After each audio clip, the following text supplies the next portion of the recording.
machinery. So when this was coming up, one of my bosses was very excited about it. He's big into Formula 1, and I was very sceptical. And I was going, right, well, I suppose I'll have to be enthusiastic because we want to do well for the summer. Okay. I'd say it was about 30 seconds in, Rory, when I was going, this is going to be fun. About a minute in, I said, this is going to be tremendous fun.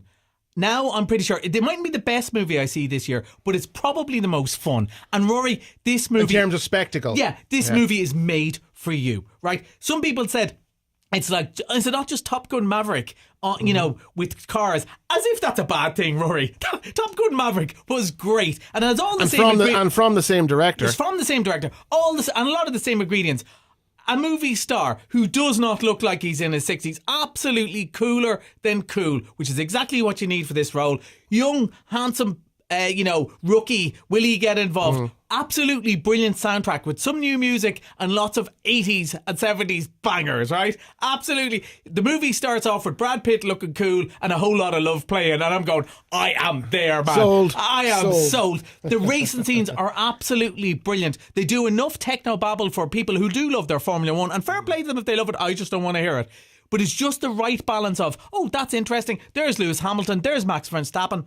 Some real people, and then lots of just storytelling. Brad Pitt hasn't been this good in ages, I think, because he has to be a cool, slightly arrogant star, right? Who knows a bit more than the rookie does. But of course, there's a secret. Kerry Condon is great. She probably brings a bit of realism into it. Not least that she has the most Irish accent that I've heard in movies for a long time, because she uses her proper big flat accent. She's not doing stage Irish the way even Irish actors sometimes do, right?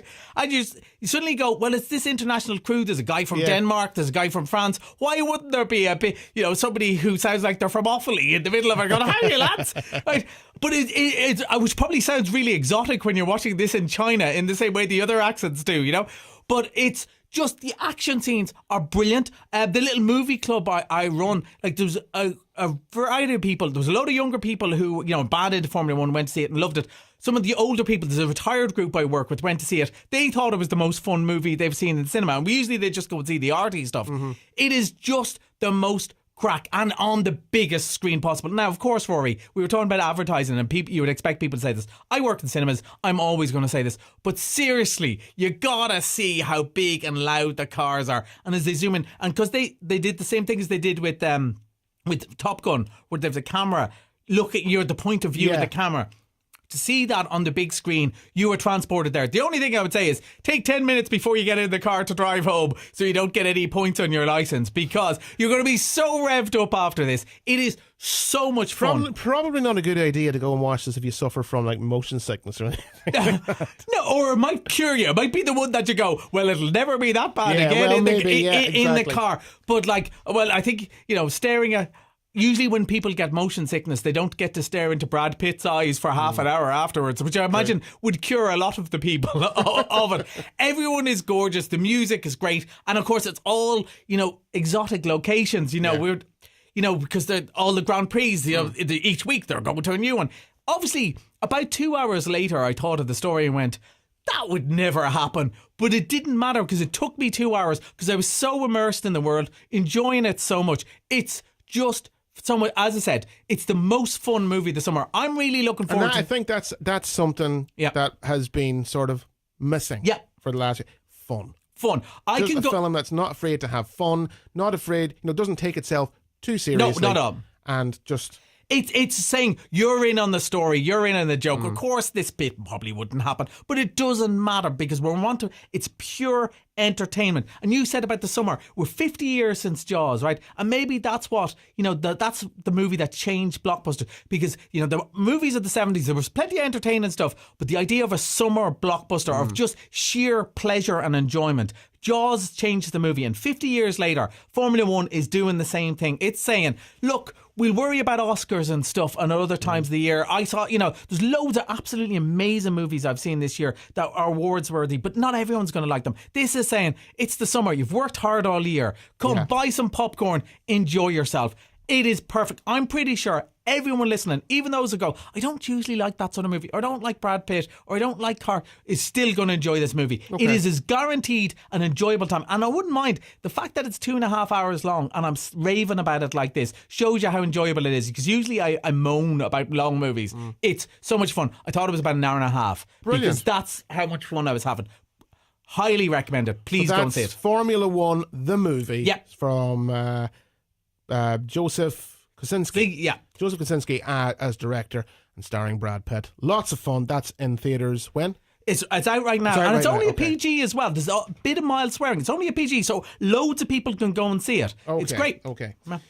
Here's one that has slipped under the radar, but one of the biggest franchises of all time, and yet another installment, Jurassic World. Yeah, and it's called Jurassic World Rebirth. So they're obviously trying to reboot. So, look, I think we all probably agree. Jurassic Park, one of the greatest movies of all time. Yes. A couple of the sequels, mildly entertaining, and especially if you were young and that was the first one you saw in the cinema. Let's face it, things kids will always love: cute animals and scary animals. Dinosaurs will always be popular. It will never go out of fashion. In 100 years' time, there'll be some version of this movie.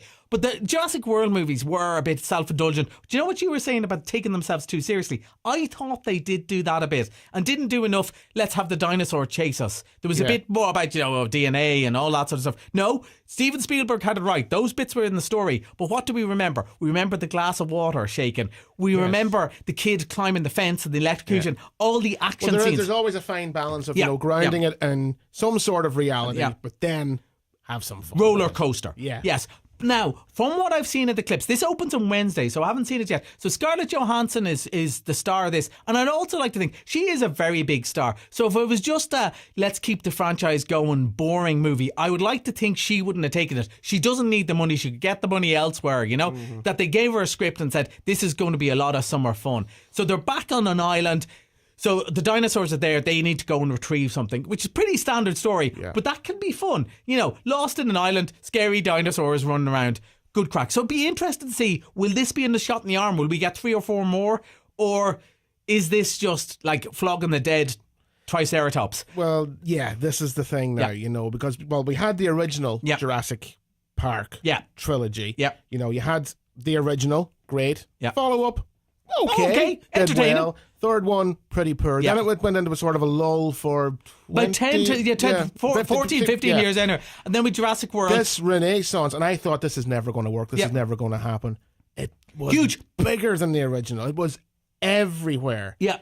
And then sequel, I think I couldn't agree more. It was huge, but I think it was in that way that the mum and dad were sitting there going, I don't think there's as much crack as the first one, but it was the first time the 10-year-old had seen the dinosaurs on the big screen, and that was enough for them. So I suppose what we're hoping, both of us are hoping, is I'm pretty sure the 10-year-old and 12-year-old are going to be happy with this, right? Because the dinosaurs on the big screen will always be good crack. It's have they reimagined it enough to get me and you to enjoy it as well as the kids, and that's the test. Well, they've already gone down the route of creating a new group of main characters with Jurassic World, and then reuniting them with the original group of characters, the Sam Neils and the Laura Derns and the Jeff Goldblums. It didn't work. It didn't work. It was thrown together, shoehorned in, wasn't it? Really shoehorned in. Didn't work, and it sort of left that second trilogy sort of left you with a bit of a bad taste in your mouth. It was poor. It was thrown together. It wasn't, So I was surprised that they're going again. And I'm surprised they're going again so soon. I thought maybe they'd need a sort of a moratorium between it, but no. Clearly they think this is the shot in the arm. And I can't wait. I'll see it on Tuesday morning. I'll send you a text. Do. Okay, we look forward to that. So that's Jurassic World. That is coming this Wednesday. This Wednesday. All right. So moving from Jurassic World, it's interesting because we were talking about, and we've only got 2 or 3 minutes left, so we're going to have to really go. We were talking about movies, not really, for the last couple of years, not afraid to have fun. Yeah. Okay. Think Justice League, things like that. Dark, gritty, superhero movies should be big, bright, fun. Superman is back. Yes. And this looks to me to be big, bright, fun.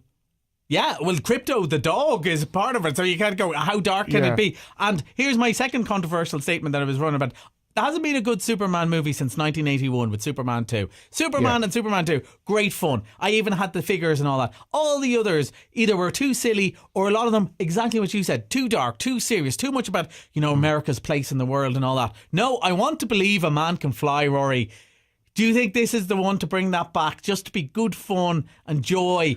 And Superman standing for what's good in the world. From what I've seen, I think it's a step in the right direction.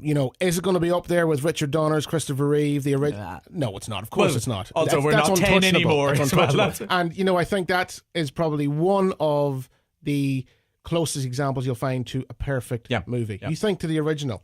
It had everything. Yeah. It had, Superman's home planet, very biblical, a big ice planet. Yeah. Then the wheat fields of Kansas. Yeah. And then moving to Metropolis and bang, you're into a comic strip. Yeah. And also, we've got that so right. Clark Kent was believable. There's such a difference between Clark Kent and Superman in those ones. Yeah. He was the klutz, whereas now Clark Kent is to be very handsome, very official performer. He's cool as well, and it just wasn't that. So this is it, and also it's by James Gunn, who kind of really gave a shot in the arm to Guardians of the Galaxy, which no one had heard of. So let's fingers crossed. We will talk about that one next month. Yeah. Although I'll try and smuggle you into the cinema before that. We don't tell your missus. We'll call it a work trip or something, okay? You're going to get me into trouble. Yes, now. I am. Yes. All right, Collie, thanks for joining us. We will talk to you next month, and we lead with Superman, right? Okay, will do. All right, that's where we wrap things up for this Saturday morning. Thanks to everyone who got in touch with the show, the requests, dedications, suggestions for music. Thanks to Roisin for her help on the programme as well. Paul McDevitt is up next with the Saturday Shuffle. Katie's on her way with a news update for you, and I'll talk to you next Saturday morning. Experience HOME, Ireland's first aerial hip opera by Fidget Feet.